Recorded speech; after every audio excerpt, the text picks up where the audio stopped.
افراتفری کے عالم میں آ جا رہے تھے۔ سب کو احتجاج کے لیے استنبول جانا تھا۔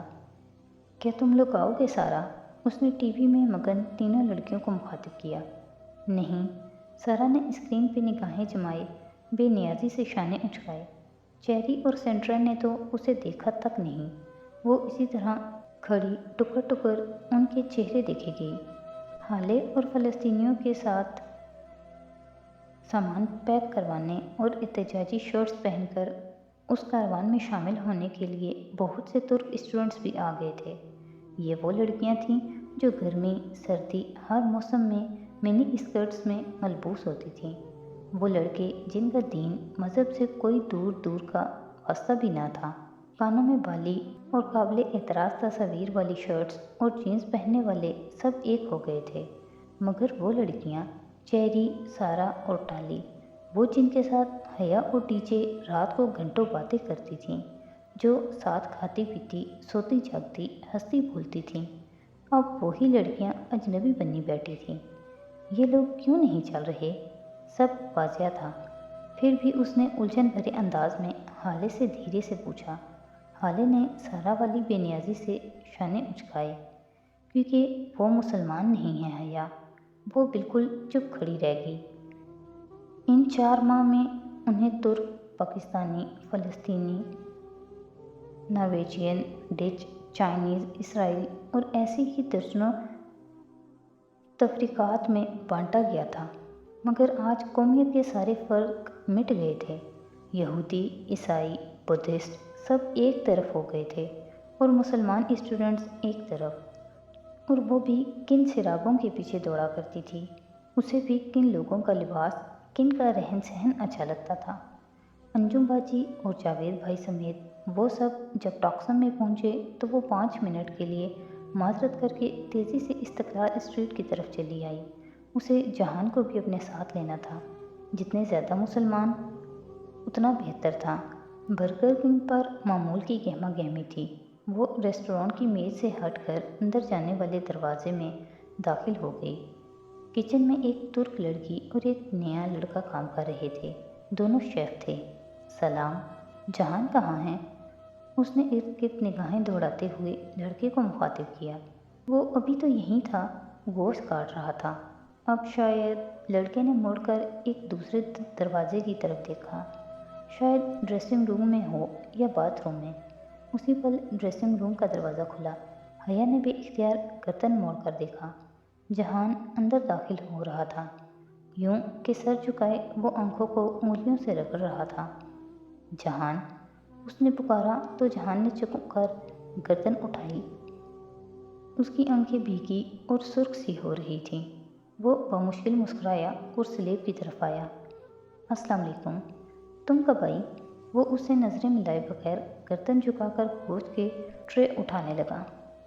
ابھی تم ٹھیک ہو؟ وہ بغور اس کا چہرہ دیکھ رہی تھی۔ ہاں، بس پیاز کاٹنے سے آنکھوں میں تھوڑی جلن ہو رہی تھی، تو ابھی منہ دھونے لگا تھا۔ اتنی لمبی وضاحت، وہ بھی جہان دے، اور پیاز؟ اس نے ارد گرد دیکھا، پیاز تو کہیں نہیں تھا۔ تم بتاؤ، کیسے آئیں؟ ہم اسٹریٹ پر پروٹیسٹ کے لیے جا رہے ہیں، فریڈم فلوٹیلا پہ حملے کے خلاف۔ تم چلو گے؟ پروٹیسٹ کیوں؟ ان بحری جہازوں میں اسلحہ نہیں تھا؟ اسلحہ؟ نہیں جہان، ان میں دوا اور خوراک تھی۔ اس نے اچنبھے سے جہان کو دیکھا۔ کیا وہ اتنا بے خبر تھا؟ یہ تو تم کہہ رہی ہو، اسلحہ نہ ہوتا تو اسرائیلی کیوں روکتے اسے؟ وہ لاپرواہی سے کہتے ہوئے گوشت کے قطلے کھٹاکھٹ کاٹ رہا تھا۔ جہان، کیا تمہیں لگتا ہے کہ ان کو کسی وجہ کی ضرورت ہے؟ یہ ان کی آپس کی جنگ ہے حیا۔ یہ فلسطینی بھی اتنے سیدھے نہیں ہوتے، یہ جہاد وغیرہ کچھ نہیں ہوتا، سب دہشت گردی کی قسمیں ہیں۔ ہو سکتا ہے کہ فلوٹیلا کو واقعی ناجائز روکا گیا ہو، مگر ہمیں فلسطینیوں سے زیادہ فلسطینی بننے کی ضرورت نہیں، یہ ہمارا مسئلہ نہیں ہے۔ جہان، یہ کیسے ہمارا مسئلہ نہیں ہے؟ ہمارے ریجن کو ہماری ضرورت ہے۔ ہمارا ریجن ہمارے پیدا ہونے سے پہلے بھی تھا اور ہمارے مرنے کے بعد بھی رہے گا۔ اسے ہماری قطعاً ضرورت نہیں ہے، اور پلیز تم اس محمد بن قاسم ایرا کے رومانس سے نکل آؤ۔ وہ بہت بے نیازی سے گردن جھکائے کام کرتے ہوئے کہہ رہا تھا، یہ کیسا جہاد ہے کہ بوڑھے ماں باپ کو چھوڑ کر بندوق اٹھائے نکل پڑو۔ جہاد تو وہ ہوتا ہے جو ایک آدمی اپنے گھر والوں کے لیے مشقت کر کے روز کماتا ہے، جو میں کرتا ہوں، جو اس ریسٹورانٹ میں میرے ورکرز کرتے ہیں۔ جہنم کیا تمہارا ریسٹورانٹ؟ بہرحال میں تم سے متفق نہیں ہوں، اور اگر تم غلط ہو کر اتنے پر اعتماد ہو سکتے ہو تو میں صحیح ہو کر پر اعتماد کیوں نہ ہوں؟ وہ تلخی سے کہہ کر پلٹ گئی۔ جہان نے ایک نظر اسے جاتے دیکھا، پھر سر جھٹک کر کام کرنے لگا۔ مسلمان اسٹوڈنٹس کا دوسرے ترک باسیوں کے ساتھ اسٹریٹ پروٹیسٹ جاری تھا۔ پلے کارڈز اور بینر اٹھائے وہ نعرے بلند کرتے آگے بڑھ رہے تھے۔ ایک شخص زور سے پکارتا تھا، ڈاؤن ود، تو باقی لوگ ہم آواز ہو کر اسرائیل چلاتے۔ ہر طرف ڈاؤن ود اسرائیل کے نعرے کی گونج تھی۔